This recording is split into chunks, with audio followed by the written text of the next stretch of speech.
Yes, yes, yes, yes, indeed. It is a noble thing to do to keep living by the Word. Ladies and gentlemen, welcome to Living by the Word Ministries presentation of the Bible Information Brokers.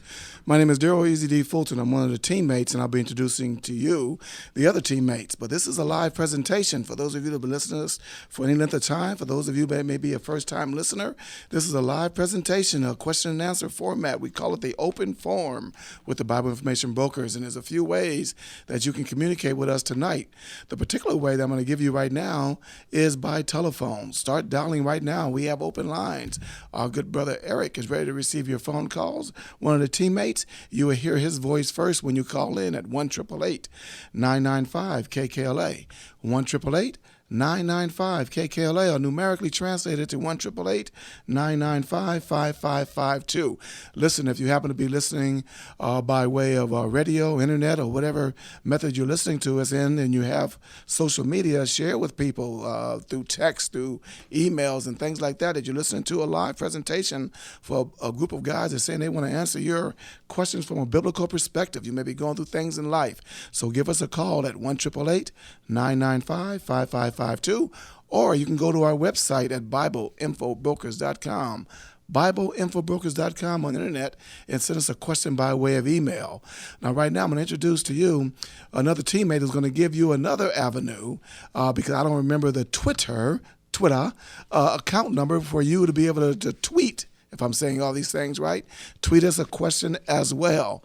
And you can, like I said already, you can call in Eric right now at 1-888-995-5552. Go to our website at BibleInfoBrokers.com, or you can tweet us. And my good friend, my teammate, Brian Allen's going to give you that Twitter account number. Yeah, the Twitter account address is Bible Info Brokers at Bible Brokers. Again, Bible Info Brokers at Bible Brokers. That's the Twitter account. I'm going to try to figure out how to write that down in the proper Twitter format on this page here so I can remember it. Bible Info Brokers at Bible Brokers. Bible Brokers. Now, folks, there you go. You have three avenues which you can send us a question tonight, so go ahead and take advantage of that. And also, without further ado, I'm going to bring up our other teammate who is on the eastern or sort of a Midwestern side of the country, and we're going to bring up Dr. Robert Bowman. Dr. Rob, how you doing, sir?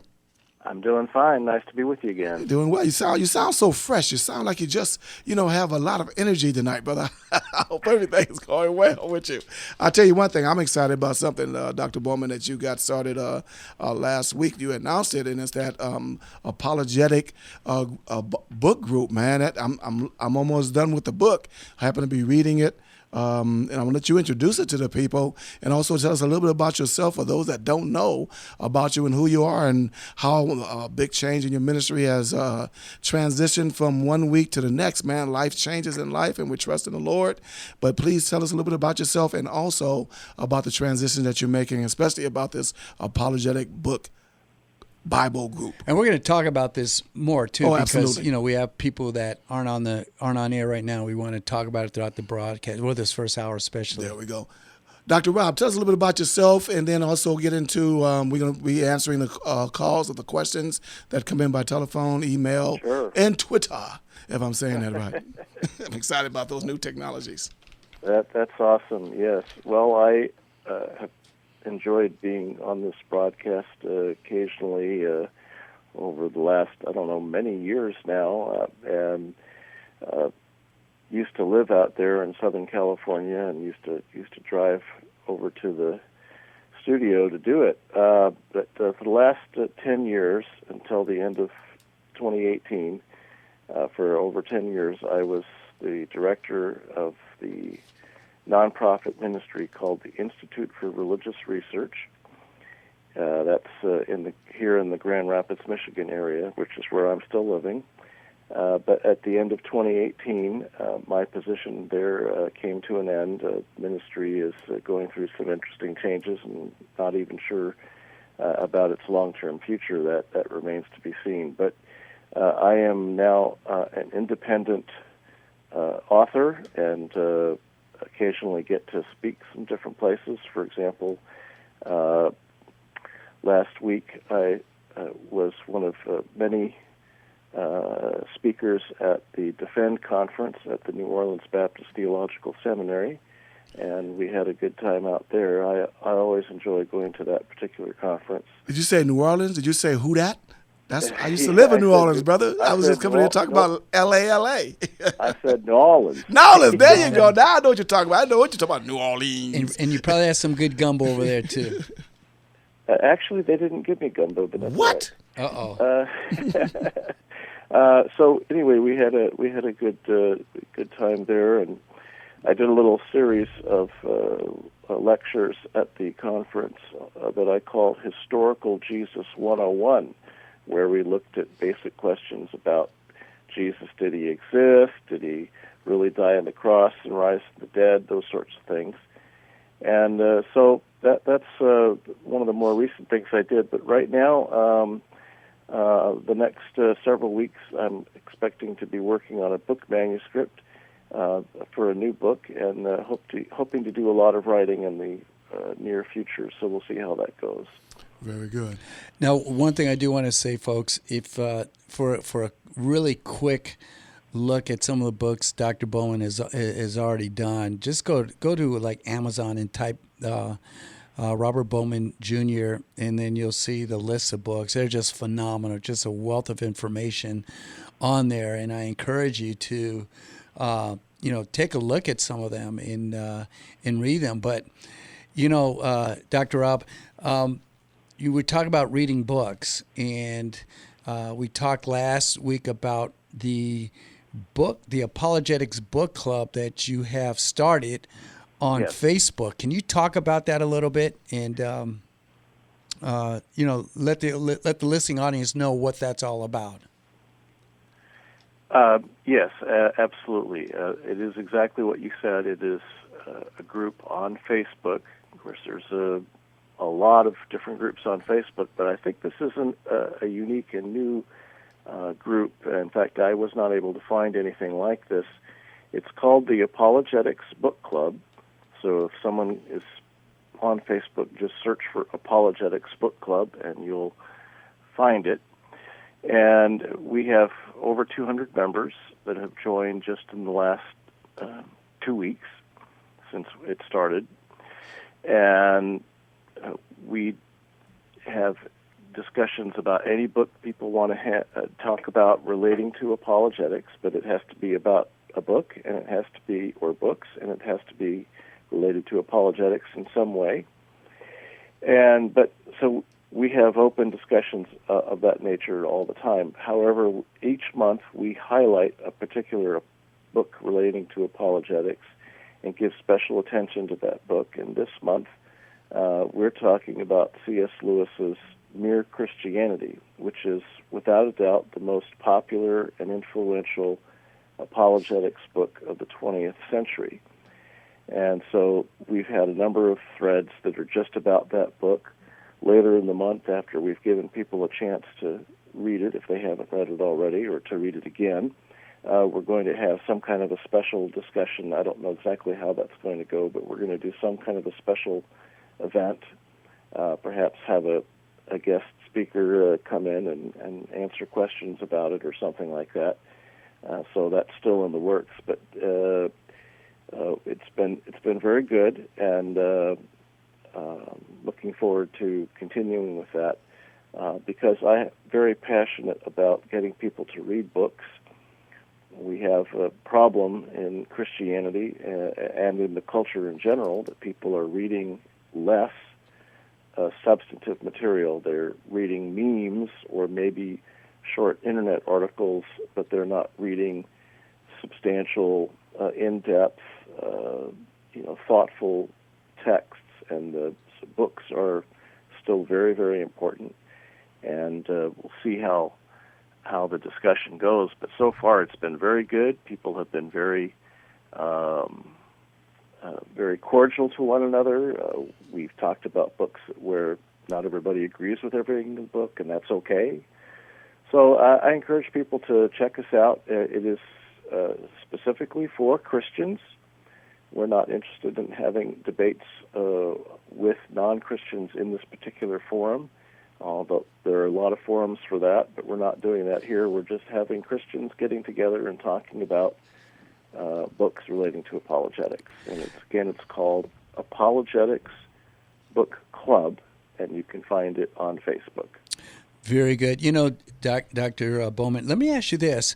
The discussions, are there certain times for discussions, or is it just open anytime when someone jumps on and, you know, if there are people? Anytime. It's okay, anytime. Yeah.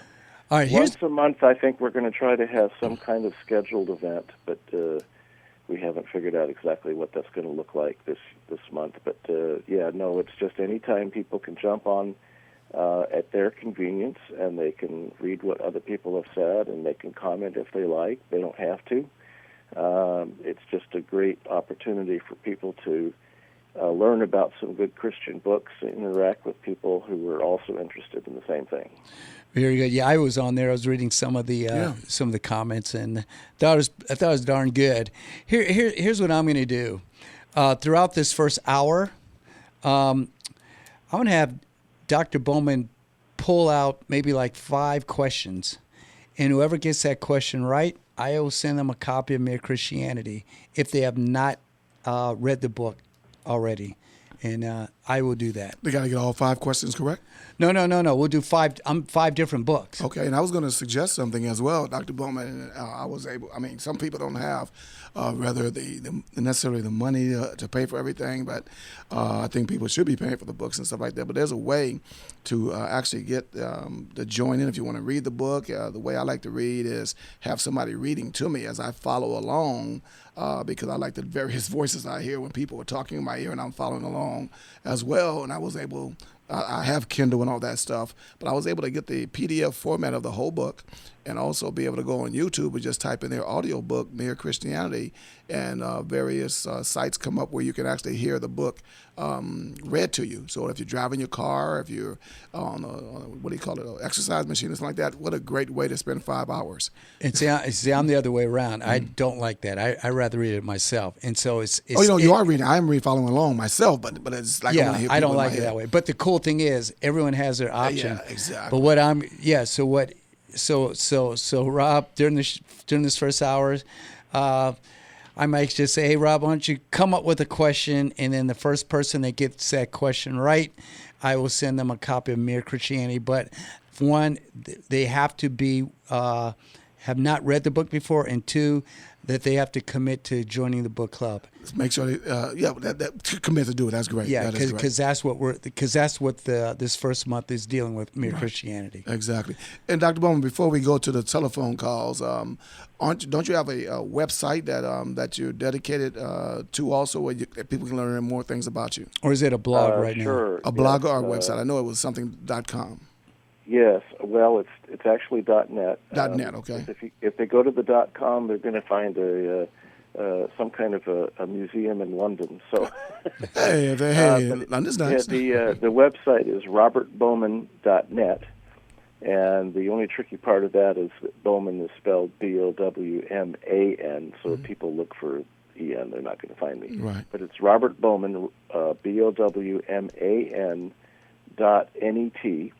And at the moment, it's a simple blog with articles that I've written over the last year plus on different subjects relating to apologetics. But it's eventually going to become a full-fledged website with all kinds of resources. So people want to check that out.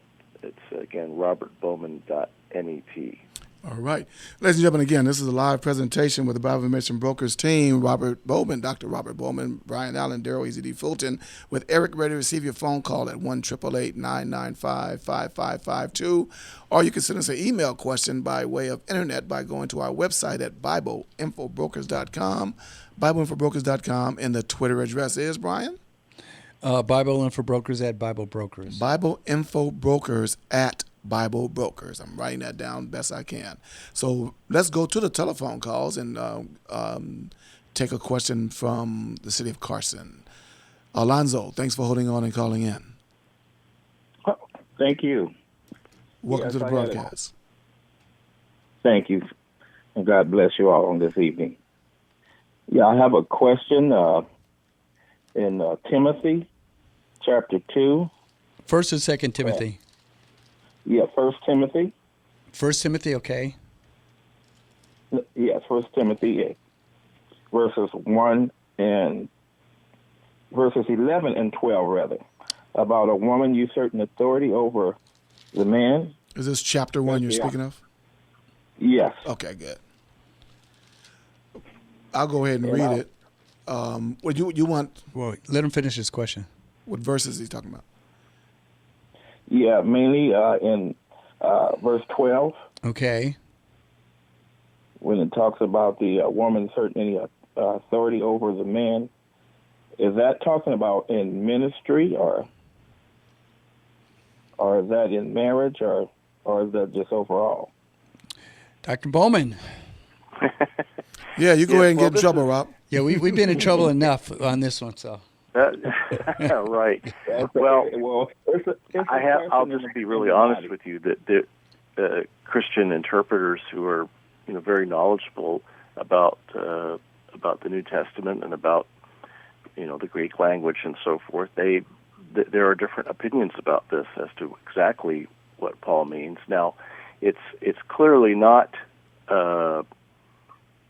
saying in all contexts, regardless of the situation, but it appears to be primarily in the context of a church. If you're just reading through the passage, appears to be largely in the context of a church setting, and the real critical question here is what it means to teach or to exercise authority over a man.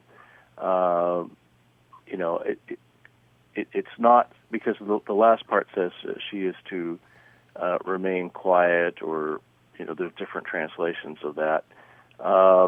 It does not. It's not saying absolutely women can't talk, for example. That would be silly, and that's not what Paul is saying. But there appears to have been perhaps some kind of a problem in the some of the churches that Paul is writing about, that Timothy is perhaps involved with, one of those congregations where there were certain women who were, as it were, abusing their freedom in Christ to try to upset normal human relationships, to try to be dominating over either over their husbands, or perhaps trying to sort of take over in a congregational setting. Both of these are possibilities. We don't really know. But what I would say is that in the context here, Paul is apparently concerned not about some kind of absolute standard regarding women not ever being able to have any kind of teaching role, but not doing so in a way that is incompatible with her relationship with her husband, where that would become impossible. So I think even a very conservative view of this passage, which historically I have taken a very conservative view of it in terms of male-female relationships, the only position in a church that I think this passage very likely would preclude a woman from holding would be that of would be a pastoral position in which she has some kind of pastoral authority over men. But that leaves almost every position in the church open. I mean, unfortunately, what's happened is in our evangelical churches, very often women have been barred from having positions in the church where there wouldn't be any kind of exercise of authority over men. It'd just be something that would be perfectly appropriate for women. And yet, no matter how you read this passage, and yet we have very often not even considered women for these positions. I'll give you an example. The position of being the minister of education or pastor of education, whatever you want to call it, very often churches will not allow women to have that position, even though they're not exercising authority over men. They're just their field of ministry is dealing with children. Or minister of music. That would be a perfectly appropriate position, as far as I can tell. There wouldn't be any conflict with this verse, no matter how you read it. And yet, that virtually all evangelical churches, and this may be changing a little bit now, but until recently anyway, virtually all evangelical churches would only consider men for that kind of a position. So we can argue about exactly what this verse means in Paul's day and how it would apply today, but for goodness sakes, we ought to not go beyond this text and treat women like they can't offer something of value even in leadership positions within the church, where it doesn't matter how you read this verse, there shouldn't be a problem. So I think that's the main point I'd want to make, besides the point that Paul is not telling women just to sit down and be quiet. He's not saying they can't talk or that they can't have something constructive to offer, but he doesn't want, apparently, to have them exercising their freedom in Christ in a way that would be undermining their relationship with their husbands in particular, or trying to overturn normal human relationships in a congregation. That's basically, I think, what's going on there.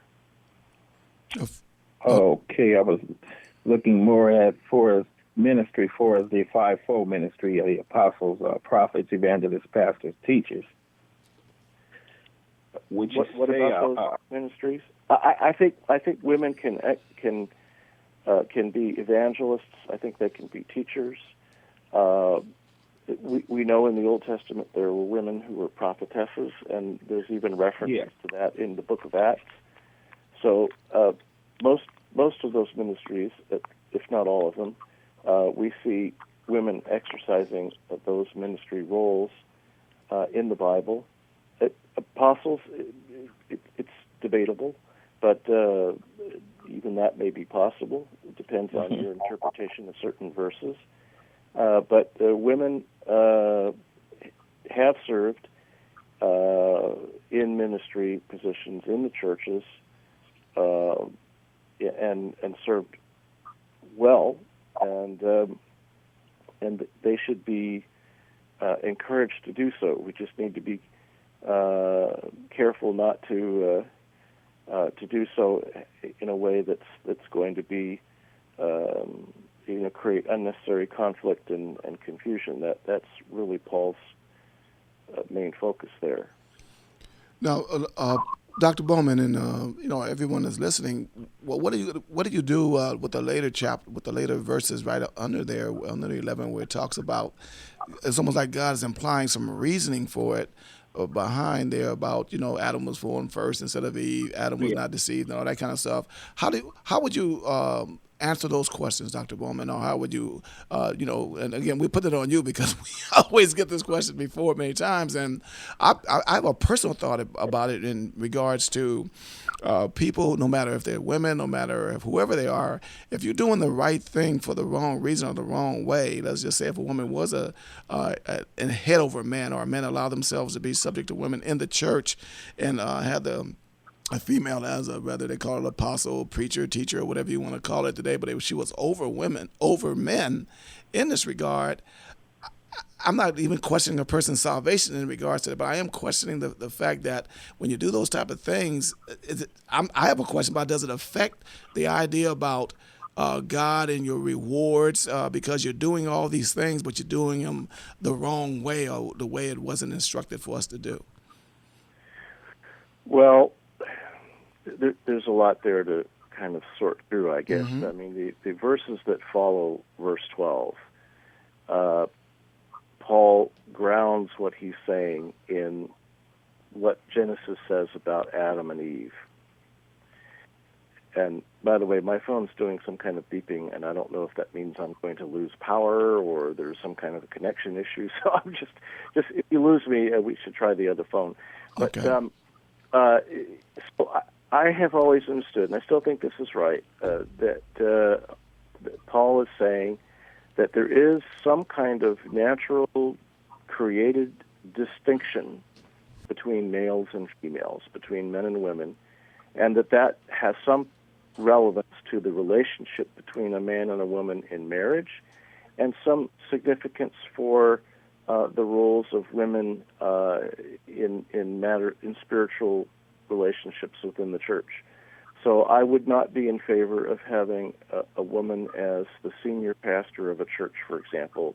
Normally, that would be something I would not personally think is in keeping with what Paul is saying here.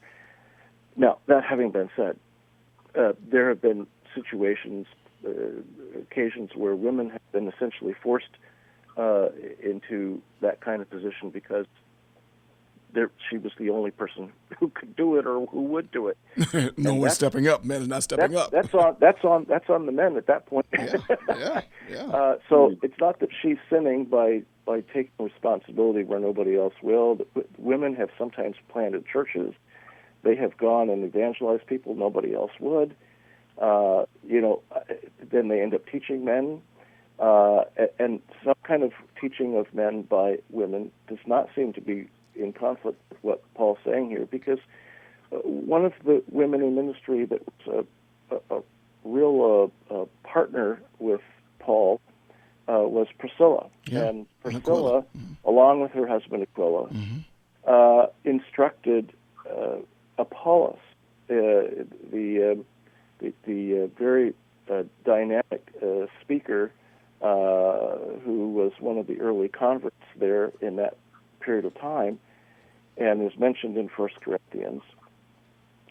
Acts says that Priscilla and Aquila took him aside and instructed him more accurately in the way. Well, the way that's put there, Priscilla and Aquila, suggests that Priscilla not only was involved, but she took the lead in the conversations with him. But she was probably the more vocal of the two. Interesting enough, that bothered some people, so in some manuscripts of Acts, it's reversed to Aquila and Priscilla. It's pretty clear that the manuscripts properly weighed, compared with one another, that what Luke wrote was Priscilla and Aquila. So Priscilla taught. She taught a man. It's okay. She wasn't exercising authority over him. She was instructing. I don't mean to cut in on you, but and there's nothing wrong with that. Go ahead, Alonzo. But she seemed to have a covering with her husband. I feel more speaking about having a covering than the male, the leader. See, I've heard that. I've heard that phraseology. That's a possibility. The Acts doesn't say one way or the other, but yes, her husband was involved, so she wasn't doing this on her own in some kind of inappropriate way. But and actually, it's probably a fair point that it's important that we don't put men or women in situations where there's the potential for some kind of inappropriate behavior or inappropriate. Yeah, that's correct. That wouldn't be. We don't want because this has been a real problem in a lot of churches, a lot of denominations in our lifetime, where pastors are counseling women and they're getting too close to those women, and we have to take reasonable precautions to avoid those kinds of situations. But in that situation, the man is the one in charge, and he's the pastor, and he's getting himself involved even in adultery with congregation members. So just having a man in charge does not solve this problem. Not at all. So in fact, it's probably makes it more common. So it'd be careful. More kind of reasonable for a man to sit up under the man being the head of the pastor. I'm assuming, but I could be very wrong. What's that? I was saying I could be wrong by the men. Say if a brother comes into a ministry and the man is the I would say the head pastor, and she being the assistant pastor. I don't know how they word it, but they be saying Mr. and Ms. Yeah, and these kinds of formal titles and positions that we throw around today. That it wasn't like that in the first century. They Yes, I don't see it. They didn't hold degrees and go to school for 3 years or 6 years or something, and then obtain licenses and formal positions. And it wasn't a matter of power or financial, financial resources or anything like that. These were people that God had gifted by the Holy Spirit to serve one another in specific ways. It wasn't a power thing, and it wasn't about formal licensing. What we call ordination, that wasn't that kind of formal process. It wasn't that developed as we think of it today. So we need to be careful not to read into certain passages like this one in the New Testament ideas that really weren't relevant there. Okay, Alonzo and Dr. Bowman, I'm just going to Alonzo, I invite you to go to the Apologetic Book Club on Facebook, and in the book C.S. Lewis is Mere Christianity, and book 3. That whole book 3 talks about Christian behavior, and it's an excellent part of the book to read. So I invite you to go on there, and everyone else that's listening to us on this broadcast. Well, Alonzo, thank you very much for your phone call. Thank you so much. Appreciate it. Thank you. God bless you. Ladies and gentlemen, again, this is Dr. Bowman, Brian Allen, Easy D Fulton here with Eric, ready to receive your phone call at 1-888-995-5552. Brian, you holding the little finger at me? Yeah, Dr. Bowman, you have a question you want to put out there and to our listening audience, and whoever gets it right first, they'll get a copy of Mere Christianity. Okay, sure. And they can tweet and all that stuff too now. How about this? C.S. Lewis's book, Mere Christianity, was originated in the context of a particular war. Which war was it? That's pretty good. All right, so if you want a copy of Mere Christianity, if you can answer that question, and what the other caveat is, you need to join the book club, okay? And I will send them a copy of Mere Christianity. So you can email us at BibleInfoBrokers.com with the answer. You can call in with the answer, or you can tweet at BibleInfoBrokers at BibleBrokers.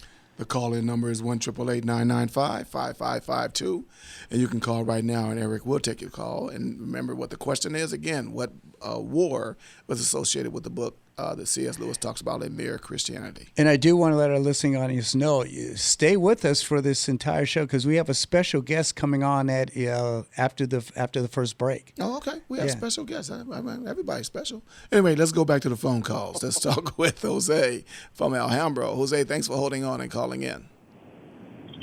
Oh, for sure. Yeah, how's it going, man? Going well. You're live with us. What's your question for the night? I had a question about finances, but I wanted to dig a bit deeper. And as I was waiting, I came up with the question: how do I become disciplined? Pretty much with everything, because I guess it just kind of overflows to everything when you're disciplined. That's an excellent transition from just about finances to including everything. Dr. Bowman, help this young man, Jose, be disciplined from a biblical perspective.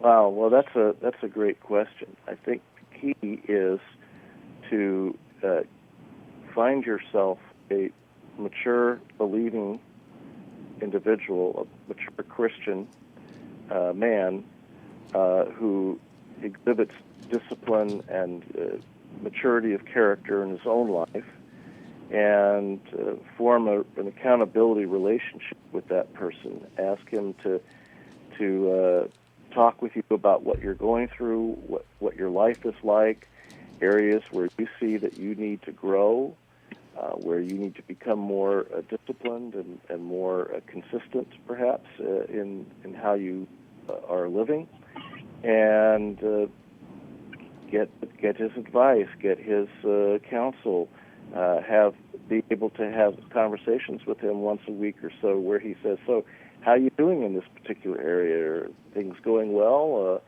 Have you had some issues or some problems where things haven't gone so well? We can talk through that.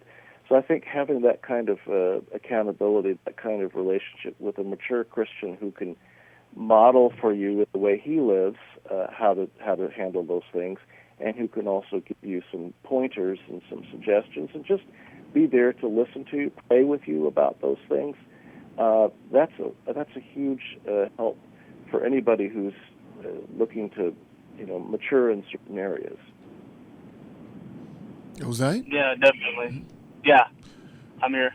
No, I'm just. So maybe a pastor or a Sunday school teacher, or just an older Christian that you know who you respect, who is able to spend some time with you, maybe half an hour or an hour each week to talk and catch up with you on things. And well, I don't have that sort of relationship just yet. I do have someone that is, I like to call it mentoring me, but it's not like on a weekly basis. It's kind of like every now and then when I see him. And I just met with him today, and he said, you need to be disciplined. And I'm like, what does that mean, That's why I called in and wanted to find out what it means to be disciplined. And he gave me some practical steps to follow. But I'm not sure if they were biblical, but he's definitely a godly man. But I guess you said from a biblical standpoint, so I really wanted to get some. Is there a particular area of your life where he was concerned? Was that having to do with your finances? Yeah, it definitely, like with my finances, but I kind of noticed it in pretty much every area of my life. It's not just with finances. Like I thought it was, if I can be vulnerable with you guys, I thought it was school. I thought that I was in discipline with school, and then I noticed that I was in discipline with work, and then I noticed I was in discipline with finances, and then I just came to the realization I'm not disciplined with anything. Man. And it just dawned on me, and it terrifies me, and I have to figure out a way how to overcome it. Well, I tell you, I have to tell you this, that you've got to have the motivation, because you have to believe that this is important enough that you're going to follow through, and you may need some help in terms of some advice about how to do these things, but you need to sit down and in prayer ask the Lord to give you some wisdom and discernment as to what kinds of goals you need to set for yourself in your life. What is it that God wants you to do with your life? How do you, where are you supposed to be, on a day-to-day basis in the long-term future? And not that we know what's going to happen in the future, but what kinds of goals do you need to be setting? Where do you need to be aiming in your life? And then, learn how to set some specific markers in terms of, I'm going to work on doing this. I'm going to set aside some time every day to do this or that. Every week, I'm going to make sure I do this at least once a week. Set some goals. Write them down. Very important to write these things down and have them to reference later on, to every day look at your goals and say, okay, look, this is what I need to be working on today. Look, I haven't been paying any attention to this for the last 3 or 4 days. I really need to get back on the plan here. So having... I'm going to cut you short. I apologize. But I've been writing stuff down, and it's been great. I think it's a great tool to be accountable with yourself. But I know the goals that I'm aiming for. Okay. But earlier you mentioned motivation, and that's where I really, really struggle to stay motivated. Hey, Jose, let me throw something in real quickly to you. In life, we all have something that we do well. And whatever you do well usually connotes that you have a discipline in it, whether it's working out, whether it's playing a game, ball, whatever it is, that you do well. And I would say this, along with what Dr. Bowman said, excellent advice as far as getting an older gentleman in your life. But I would suggest even if you can get an older gentleman in your life that knows you, man, that can really know if you're shucking and jiving and what makes you tick, and may know you for some years, rather, especially in Christ. If we got a person that's in Christ that knows you, try to find that person, man, because it'd be very helpful. And and then when you do that, it's like working out with somebody where you actually have that motivation to be It's a accountable. buddy system. And Jose, this is Brian. One thing I do want to say, and I don't know if you're doing it or not, but stay in prayer. Definitely stay in prayer about all the things that you're trying to accomplish, and ask God for wisdom. Pray for the help of the Holy Spirit. That, along with everything Dr. Bowman and Daryl has talked about, I think you come full circle. And we need you to, do us a favor, check back with us and let us know how you're doing, man. I mean, even if it's weekly, why don't you do that? Listen to this broadcast weekly. Give us a call. Let us know. Send us an email saying, hey, I'm making this progress or that, man. To that degree, until you get these people that we're talking about in your life, we can facilitate that just by doing that as a discipline. All right? Yeah, this is actually the second time I called. I don't know if you remember me, Daryl. You said which Bible character do I see myself in, and I said David, and I told you about. Oh yeah, exactly. Yeah. Well, see, there you go. You done called in 2 weeks in a row, brother. That's already connoting that you're showing some discipline. But send us a text, send us an email, tweet us, man, if you want. Get things like that going on. So well, I tweeted you guys already, but you guys didn't reply. So whoever's handling the Twitter, you got to tell them to reply because it's. What's the name? Yeah, it's Jose. Yeah, Jose Juarez. Okay, you came on. But Yeah, you came on as a member. give Okay. us a chance to get ourselves together so we will be Yeah, disciplined. we just in set it up answering. last week. Some old dudes trying to do it. I'm just giving you some honest feedback here. Oh, we appreciate it. No, we really I know appreciate it. Twitter, if someone tweets you, you got to tweet them back. It's just common courtesy, Lord have mercy. That's why I don't tweet that much, because I don't know the courtesies yet. I'm going to learn them. But I thank you very much, Jose. Man, I really appreciate your call. All right, Thank you, brother. God bless, man. Now, see, that's good. Iron sharpened iron, man. That's good to know. Exactly. Ladies and gentlemen, we have some people that's calling in about the question Dr. Bowman asked. But just before we go to those answers, Brian, I need you to talk to the people, because we have a discipline where we have to pay our bills. We have to take care of the costs associated with running this ministry. And I would ask that you invite the people to give them the privilege to do so. Yeah, thanks, Daryl. Folks, this is a faith-supported broadcast, plain and simple, and it does cost to be on the air. And so we look to our listening audience, and we just let them know that if they believe in this ministry, believe in what this ministry has been doing over the past 20-plus years, then we're going to ask them to, 1, pray for us, and 2, financially support this radio ministry with your donations. And I do want to thank those that do pray for us, and I want to thank those that do give. But here's a way to give. You go right online. You go to BibleInfoBrokers.com, BibleInfoBrokers.com, and then click on the link that says Support and Donate. Real simple. You can do it right online, and we get your donations right away.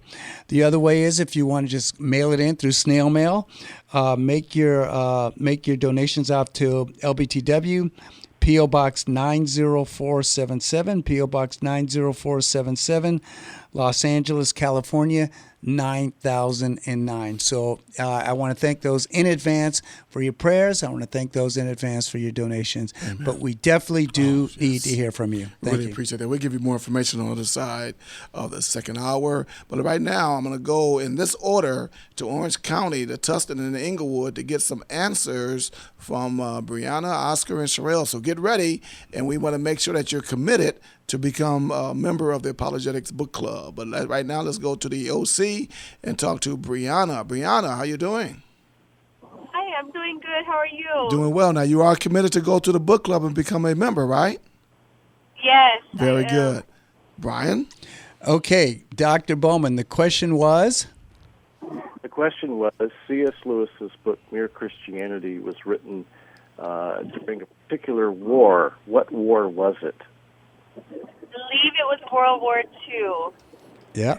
Is that right? I believe that's right, Yep. Dr. Bowman. You are correct. That's what I was going to answer. That's what I read. Very good, Brianna. I'm going to put you on hold, and we get the information from you on how we can send you that book. Okay, so hold on. Yeah, so we're gonna need you your name, first, last, your phone number, and an address for us to mail it to. Put you on hold, and Eric can pick up that call. Now, Oscar, this is the honor system, brother. What was your answer before? See, we shouldn't have said what the answer was. You guys got to know how to run these programs. I'm about to say, don't give them the answer yet. Just say, hold on, we'll let you know if you won.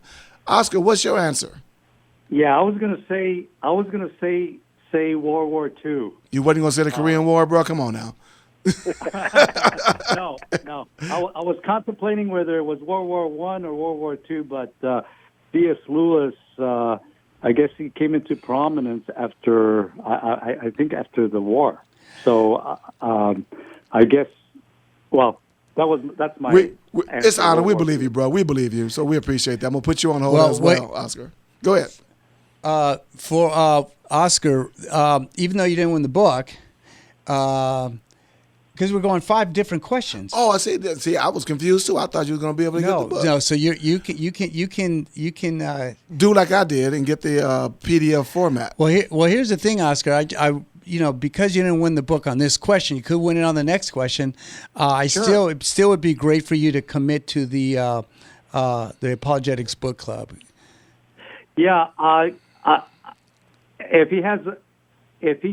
he can say, or I can wait for the second question. Yeah, we're gonna get you on there. We're gonna get you on there. But what I want you to do is listen in, and unless Dr. Bowman is ready to give the second question, we can do that. I'll put you on hold, and then I'll give Sherelle also an opportunity to do the same thing. So we got to run this contest a little bit better than this here, guys. So I'm gonna put you on hold. You have to know the contest. Oscar, I'm going to put you on hold, and we can go back to Dr. Bowman. Shoot another question out, and let's see if Oscar or Sherelle can get it. But we're not going to say if they got the right answer until we get everybody's answer in there first. That's the way you do that. You get more calls that way, guys. Let's go ahead, Dr. Bowman. Oh, well. It could be on anything, too. Anything with the Bible, questions about the Bible, whatever question you want to ask, Dr. Bowman. All right. Well, let's let me ask another question about C.S. Lewis. Okay. And that is, in what country did C.S. Lewis live? In what country did C.S. Lewis live? Yeah. Okay. And I would throw an additional question to that. Was he married as well? Well, let's get to Oscar before he. Let's see if Oscar knows before he Googles it. Yeah. No Google, y'all. Oscar? No, I'm not doing that. No. Good man. Oscar, you have the answer to that? What country? England. My man. England is correct. I thought you weren't going to give the answer out. You were going to let Sherelle. Oh, that's see. right. Yeah. Well, that's right. Dr. Bowman has another question. So Oscar wins. Oscar, I'm going to put you on hold to give you information for that question. Dr. Bowman's going to be good with the question. You said 5 questions, Brian. I appreciate it. All right. Hold on, Oscar. Okay. And let Eric know what he's supposed to do. Of course. We let him know that he's going to get that. Daniel will tell him for us. Let him know that he's supposed to get the people information. Dr. Bowman, you have another question, or you want to go with the question I asked, which was sort of, is he married? Was he married or not? I want Dr. Bowman to go through one of the books. He's really strong, and that's the Book of John. Give a question out of that. Shoot, Dr. Bowman.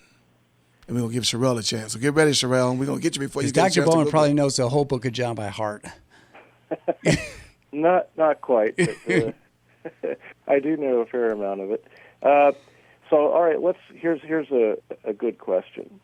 What title is Jesus given in the very first sentence in the Bible, in the Gospel of John? What title is Jesus given in the very first sentence in the Gospel of John?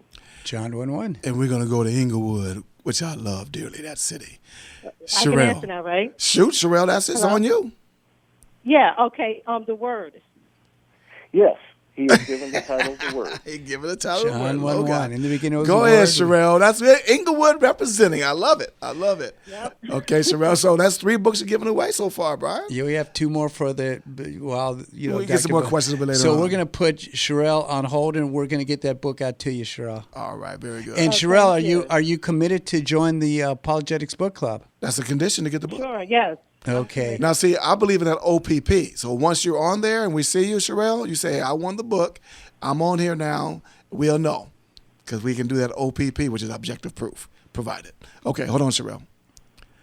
And that's the way you do that. Maybe that's the referee and copying me. I don't know. Anyway, let's go back to the phone calls, guys. Let's talk to our good friend Joy in the city of Costa Mesa. Joy, how you doing? Welcome to the broadcast. Doing good, and thank you for taking my call. And So just before I ask the question, for Oscar about discipline, I heard John MacArthur give a message on how he was very undisciplined and how he learned to be. And he's very disciplined. So maybe he can call the church and get that message. Anyway, it was very, very encouraging. Interesting for an old football player not to be disciplined, but it's okay. Go ahead. So, and did you have a question that I can ask too? No, you have a question for us? It's simple like that last one. Hey, Joey, I have a cruise coming up for you anyway. I think because I'm waiting to get information, I'm going to have a cruise for you anyway for being such a wonderful caller and ready to participate. I never heard from you. I sent you my testimony. And I'm looking at the guy that's supposed to give me the information. You mailed it, didn't you? You got it. Okay. But anyway, I'll ask my question. That's okay. You can give the book to someone else. So my question is from Matthew 24:41. I have a couple of questions, but they're short ones. 24:41, where 2 women will be grinding at the mill, and one will be taken and the other left. Now, I have a John MacArthur study Bible lately that I got free. They sent to me. And so I look at his notes, and he says this is clearly not a reference to the catching away of believers described in 1 Thessalonians 4:16-17. So I just wonder about that. What do you think, Doctor? What do you have to say? Well, these kinds of issues about eschatology or the future and what these different passages are saying about it, very often something seems clear to one person and may not seem clear to You mean there's some disagreement? I probably shouldn't have mentioned the name of the Bible. I don't want to take the attitude that this is going to be pretty simple. But here's what I would say. Yes, I think that the person that is taken is a reference to the person who is taken in judgment. And the reason why I think that's probably correct is that in verses 38 and 39, before the statements that are parallel there in verses 40 and 41, and you mentioned 41 about, there's 2 and then one is taken and one is left, first men and then women. In verses 38 and 39, Jesus talks about the days of Noah when people were unaware until the flood came and swept them all away. So will be the coming of the Son of Man. Well, the flood took away or swept away the unbelievers, the people that were judged, and the people that were left behind from that judgment were Noah and his family. So I think the taken persons in verses 40 and 41 are the wicked who are being judged and who are being taken away in judgment. And therefore, I would agree that is not a reference to what we sometimes call the rapture. But like in our generation, we're waiting. View on it. It's not something I'm going to divide with somebody else over, but that's my understanding. But I just want to. I'm still not quite understanding it. I mean, so this, like for our generation, suppose Jesus came. This month he could come, and those that know the Lord will go up, and those that don't will be left behind, and there will be 2 people in bed, and maybe a husband doesn't know the Lord or the wife, and one will be taking the other left. So in that sense, no, not to see it that way. Could you? Well, you're asking about something that is really not being talked about in this passage directly, but we do find statements about this in 1 Thessalonians 4, where those who are alive when Christ returns will be caught up into the air to meet him in the air. And again, people have differing viewpoints about when this is in relationship to other events at the end. So, I frankly don't want to be dogmatic about those questions because I don't think we need to be. I think we need to be dogmatic on the major issues like the deity of Christ and salvation by grace, and that we can be charitably, accepting of believers who don't agree with us on some of these questions of the end times. But I think the point is that the judgment is going to come very suddenly, and people need to be aware that they're not going to have time to get things right with God when the end comes. It'll come too suddenly, and they won't be prepared for it. And that's the point that Jesus is making in this passage, and also in the parallel passage in Mark 13. So he's really not focusing on these kinds of questions that we naturally have some curiosity about.